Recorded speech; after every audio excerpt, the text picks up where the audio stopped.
Timnas Indonesia kalahkan Bahrain 1-0. So ini adalah rumusan tentang perlawanan ini. Untuk perlawanan ini, corak pemain Indonesia nampak lebih bagus tau, terutamanya dari segi serangan dan juga diorang punya defensif. Game sebelum ni waktu diorang kalah dengan Australia, diorang punya defensif sangat teruk, tetapi untuk game ni sangat-sangat bagus. Apa lagi saya nak cakap dekat bahagian defense, kalau korang perasan Rizky Ridho dengan lagi seorang pemain dah macam Rafael Varane dan juga Sergio Ramos sangat-sangat bagus. Walaupun ramai player Indonesia perform dalam perlawanan ini, player yang patut diberi highlight adalah Rizky Ridho. Kalau dia tak melakukan save, confirm dah seri satu sama. Indonesia next game kalau diorang menang ada peluang cerah untuk masuk ke dalam World Cup. So apa pendapat korang? Indonesia boleh masuk World Cup ataupun tak? Jangan lupa komen. Okay guys, ini dia tanya, ada peluangkah Indonesia untuk pergi ke World Cup? Ada guys, tetap ada.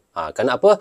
Walaupun kita lihat sekarang ini Indonesia sudah pun menang dengan Bahrain, ini membuktikan bahawa Indonesia sudah satu langkah ke Piala Dunia. Kenapa? Kalau menang dengan China, ini peluang lagi besar untuk Indonesia ke Piala Dunia. Walaupun Indonesia duduk di tangga ketiga ataupun di tangga yang keempat. Kerana nanti Indonesia akan layak untuk lolos pergi ke putaran yang keempat. Jika di putaran keempat nanti, sesiapa yang juara di dalam kumpulan ataupun juara di dalam klasmen, otomatis juga akan lolos ke Piala Dunia. Yang mana negara yang runner up di putaran keempat, mereka akan layak juga untuk lolos lagi sekali ke putaran yang kelima. Jadi ada peluang lagi, tetap ada peluang untuk Indonesia pergi ke Piala Dunia. Kerana Indonesia lah satu-satunya negara di dalam ASEAN yang wakil untuk kita pergi ke Piala Dunia. Kita doakan sama-sama, walaupun Indonesia itu tetangga kepada Malaysia, tetapi kita di Malaysia tetap support Indonesia. Okay, next video. Menyalah Harimau Melaya dan Timnas Indonesia sama-sama menang. Apa benda ni weh? Hari ini guys, kita jangan gaduh atau negatif kerana kedua-dua jiran serempun berjaya mendapat keputusan yang positif untuk game yang sangat penting. Bagi Harimau Melaya, walaupun hanya kualifikasi Piala Asia menentang Nepal, tapi game tadi sangat bermakna dan memberi harapan serta semangat kepada ekor harimau di bawah Peter Klemovsky. Permainan kita masih belum lancar lagi, terutamanya serangan, tapi apa yang ditunjukkan oleh Harimau Melaya sangat meyakinkan. Kita boleh lihat formasi serangan yang lebih agresif dengan penggunaan player berdasarkan kekuatan mereka. Tambah pula dengan enjin midfield kita yang baru, Hector Havel, sangat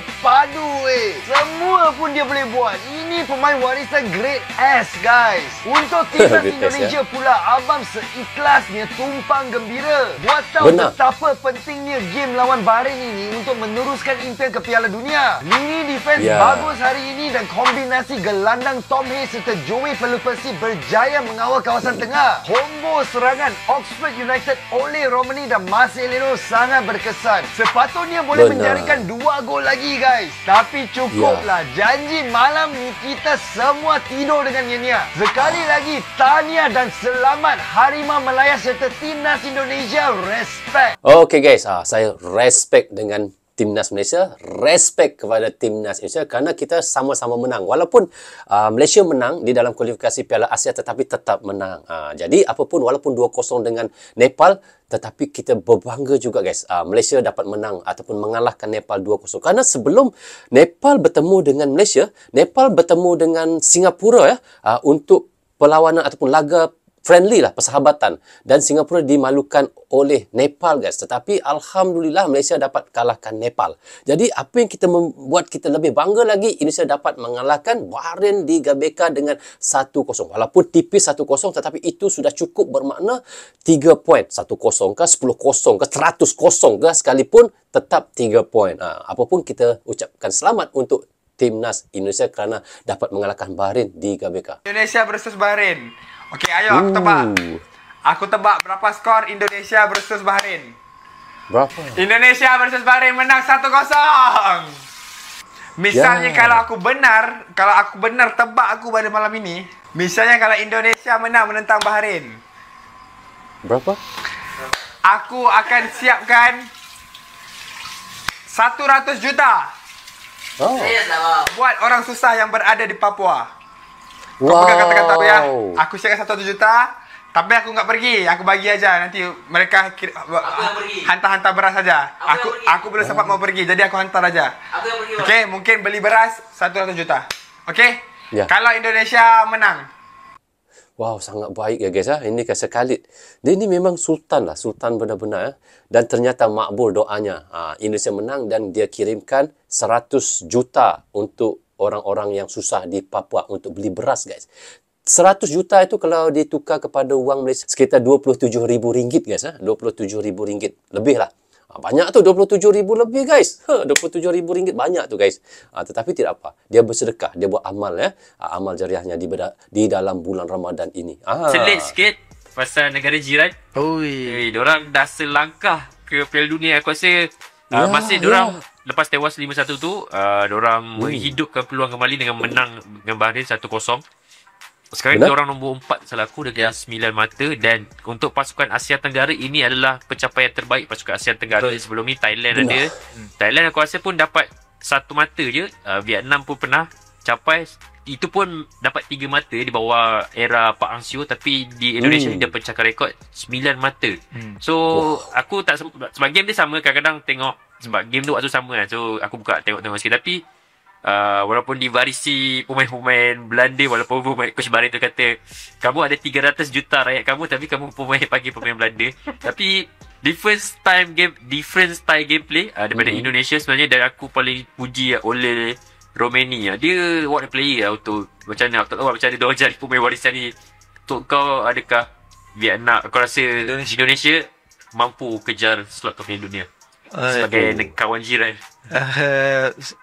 Komen aku lah, untuk pasukan Indonesia ini peluang terbaik diorang lah, dengan apa pemain pengumpulan pemain-pemain warisan yang aku rasa antara yang terbaik Indonesia pernah ada. Ini peluang terbaik diorang untuk layak ke Piala Dunia secara merit lah.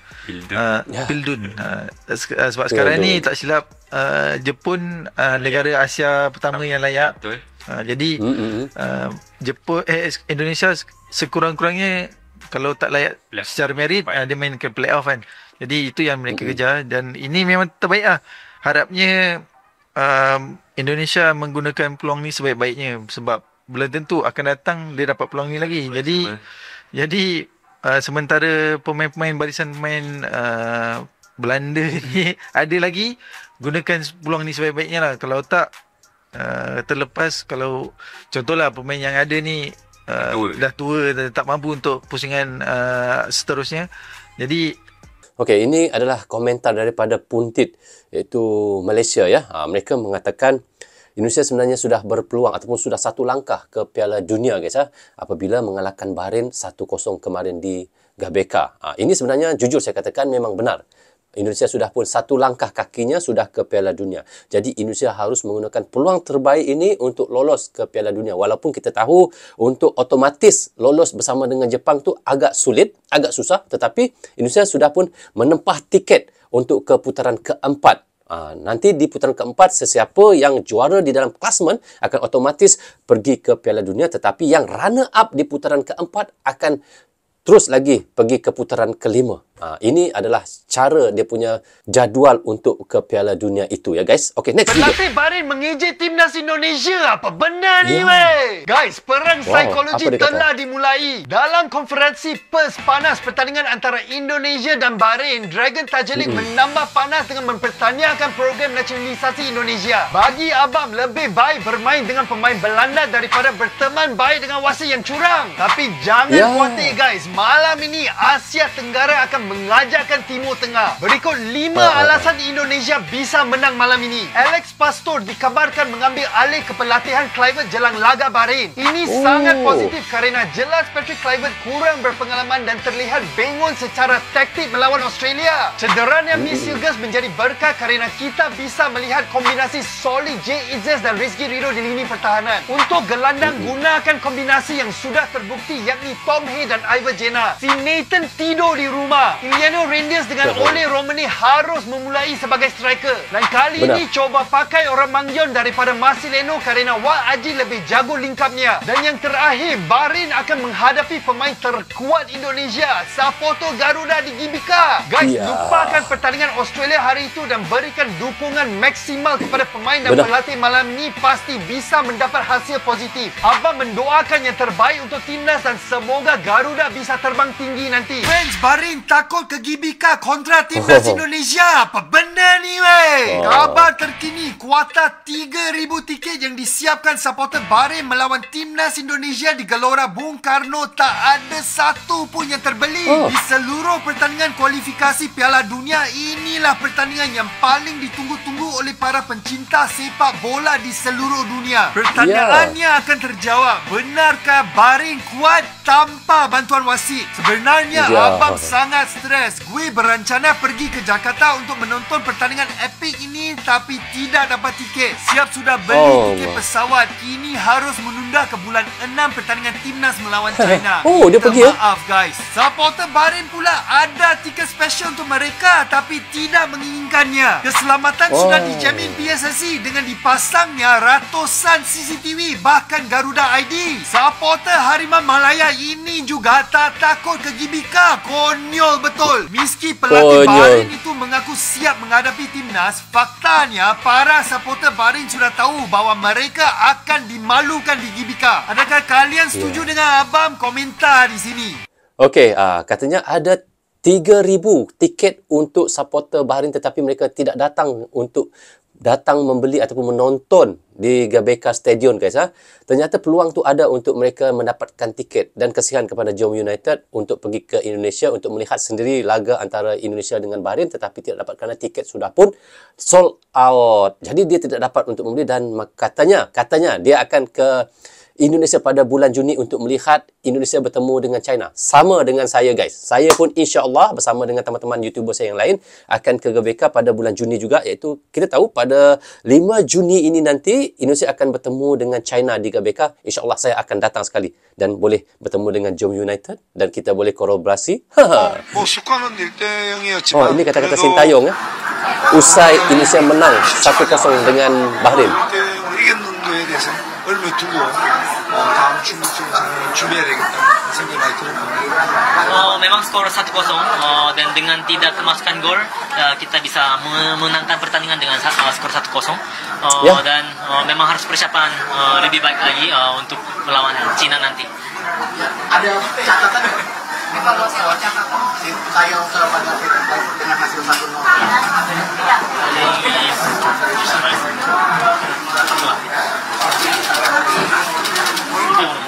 그건 뭐 특별히 할 수 있는 부분은 아니고 다음 오늘 경기에 이겨서 일단 먼저 축하드리고 다음 중국전을 진짜 홈에서 잘 준비해야 된다는 생각해야 될 것이다.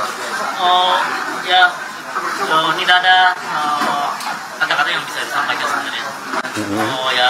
Selamat aja mungkin pelatih baru bisa menang pertandingan hari ini. Mungkin harus mempersiapkan pertandingan lawan Cina nanti dengan sebaik mungkin. Kami cukup puas dengan Indonesia. 경기 뭐 일단 그게 전술적보다는 더운 날씨에서 실점하지 않았다는 측면과 그다음에 우리가 기회 왔을 때 뭐 한두 골 더 넣을 수 있는 기회를 못 넣는 건 아쉽지만 그래도 이긴 거에 대해서 의미를 두고 선수들을 응원해야 된다. Mungkin ya daripada kita bicarakan masalah taktik, tapi dengan cuaca sepanas ini tidak kemasukan gol itu yang mungkin bisa dipuji. Tetapi memang ada beberapa momen yang sangat disayangkan padahal kita bisa manfaatkan dengan baik untuk cetak gol. Tetapi ya karena hasil menang, jadi kita harus tetap memberikan dukungan kepada para pemain agar bisa dapat kemenangan lagi.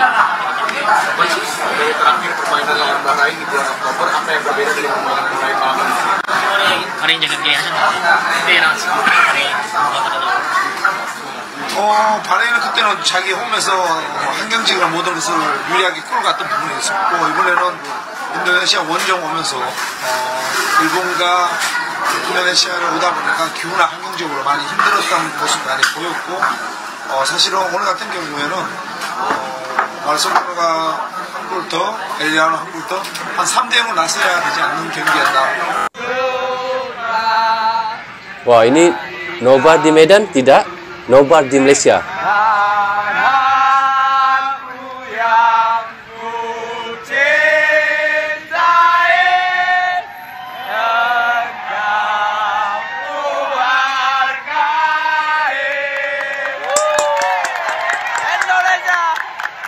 Okey guys, ini adalah kalau kita lihat TKI yang ada di Malaysia ya. Tetapi walaupun TKI yang ada di Malaysia, tetapi kita lihat ada orang Malaysia yang bersama dengan mereka untuk nobar sekali, iaitu nonton timnas dengan Bahrain kemarin guys ya. Inilah kita lihat kompaknya dukungan orang Malaysia terhadap Indonesia. Ini yang kita buktikan. Wow. Ini di Malaysia juga ya, nobar ni guys. Nobar ini di Malaysia ya. Oh, penuh restoran ya untuk lihat Indonesia. Ini ketika Indonesia bertemu dengan Arab Saudi kemarin ya, yang Indonesia menang 2-0. Ini yang baru ya. Yang baru, ini baru. Ini di Kuala Lumpur guys, di KL ya, Kuala Lumpur, nobar. Nobar.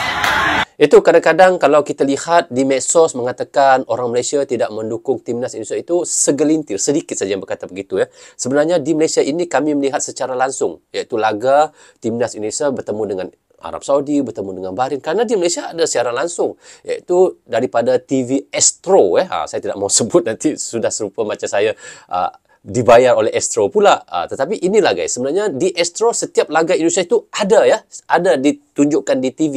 Dan kerana itu ramai orang Indonesia dan Malaysia ini mereka nobar sekali untuk nonton. Jadi sesiapa yang mengatakan tidak ada siaran langsung di Malaysia untuk laga Indonesia itu salah, dan jangan untuk memfitnah ataupun membuat berita-berita yang tidak tahu. Jangan hanya berpandu melihat pada media sosial. Saya yang tinggal di Malaysia ini, saya tahu sendiri bagaimana nobar kami di Malaysia untuk menonton timnas Indonesia ya. Okey, seperti yang saya reactionkan tadi, ternyata banyak warga Malaysia yang mendukung timnas Indonesia, dan ucapan selamat pun bermunculan setelah Indonesia berhasil mengalahkan Bahrain dengan 1-0 di Gelora Bung Karno pada 25 Maret 2025 kemarin. Jadi hal ini guys sebenarnya menunjukkan betapa antusiasnya dukungan yang mengalir daripada negeri seberang, iaitu daripada negara kami lah, Malaysia. Jadi hal ini sebenarnya membuktikan bahawa hubungan antara Malaysia dan Indonesia memang kompak ya, sebenarnya daripada dulu sehingga sekarang, dan serta saling mendukung meskipun ada beberapa faktor komentar negatif di media sosial. Jadi jumlahnya jauh lebih sedikit jika dibandingkan dengan banyaknya dukungan positif yang datang daripada kami di Malaysia ini guys. Jadi semangat persatuan inilah yang membuatkan kedua negara Malaysia dan Indonesia ini semakin erat. Cukuplah kita berantakan di media sosial ya. Kerana ada segelintir sedikit yang begitu. Tetapi sebenarnya yang nyatanya, yang banyaknya kita saling dukung-mendukung. Jadi guys, mari singkirkan segala hal negatif dan terus fokus pada hal-hal yang membangun. Dan harapan saya semangat, iaitu kebersamaan antara Malaysia dan Indonesia akan terus tumbuh, dan apapun situasinya sehingga saling bantu dan mendukung dapat terjaga dengan baik. Jadi guys, bagaimana yang teman-teman lihat komentar teman-teman apabila melihat orang Malaysia yang ramai mendukung timnas Indonesia untuk lolos ke Piala Dunia? Teman-teman bisa komen di bawah komentar. Rasanya sampai di sini saja untuk reaction kita kali ini. Apapun saya ucapkan terima kasih kepada anda yang sentiasa mendukung Brozo Channel daripada dulu hingga sekarang, dan bagi teman-teman yang baru saja hadir, jangan lupa klik butang subscribe dan klik tombol loceng, tanda dukungan teman-teman kepada Brozo Channel. Yang baik sebenarnya datang daripada Allah SWT, yang salah dan silap datangnya daripada saya sendiri. Assalamualaikum. Goodbye. Bye-bye.